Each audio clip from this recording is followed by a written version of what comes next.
আসসালামু আলাইকুম গাইস, তোমরা সবাই কেমন আছো? আমি ভালো আছি আলহামদুলিল্লাহ। তো আমি এখন যাব মলের মধ্যে। তো চাবিটাকে নিয়ে নিলাম। চাবিটা নেওয়ার পরে দেখি আমার দুটো ঘোড়াই দাঁড়িয়ে আছে। তো আমি ভাবলাম যেন ওইটা নিয়ে যাই। ওটা ওই ঘোড়াটা আমি বেশিরভাগ চালাই। তো ও ঘোড়াটাকে নিলাম। তো ঘোড়াটাকে স্টার্ট করার পরে দেখি যে রাস্তার মধ্যে এদিক ওদিক তাকে দেখি কেউ নাই, মানে রাস্তা একদম পুরো ফাঁকা। তো অ্যাকচুয়ালি আমি আস্তে আস্তে যাচ্ছি, মানে একটু ফিল নিতে নিতে যাচ্ছি।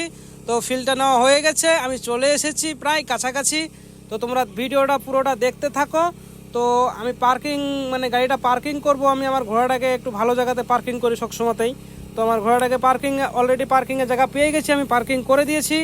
তো এখন চলে এলাম মলের মধ্যে। মলে আসে দেখি আমার লন্ড্রিতে যেতে হবে। লন্ড্রির মধ্যে দেখি দু বান্ধা দাঁড়িয়ে আছে। তো ওদেরকে যে বললাম যে আমার কপিলে কী সামান দিয়ে সেটা দিয়ে দাও আমাকে, ওরা দিয়ে দিল সঙ্গে সঙ্গে। আমি আসলাম, আসার পরে দেখি আমার ওই যে ঘোড়াটা দাঁড়িয়ে আছে, ওই ঘোড়াটার মধ্যে আবার যেতে হবে আমাকে। আমি ঘোড়াটা আবার ওপেন করার পরে ওটা যে টাঙিয়ে রাখবো, ওটা টাঙিয়ে রাখলে তো নিচে রাখলে তো ওটা খারাপ হয়ে যেত। আমি ভাবলাম যে না, উপরেও রেখে দিই, সেজন্য উপরে রেখে দিলাম। তো উপরে রাখা হয়ে গেছে। এবার গাড়িটাকে আমি স্টার্ট করব।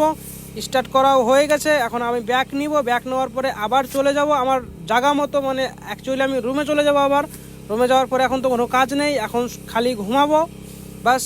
এখন আর কি, বন্ধুরা যদি ভালো লাগে ভিডিওটা লাইক কমেন্ট শেয়ার করে দাও।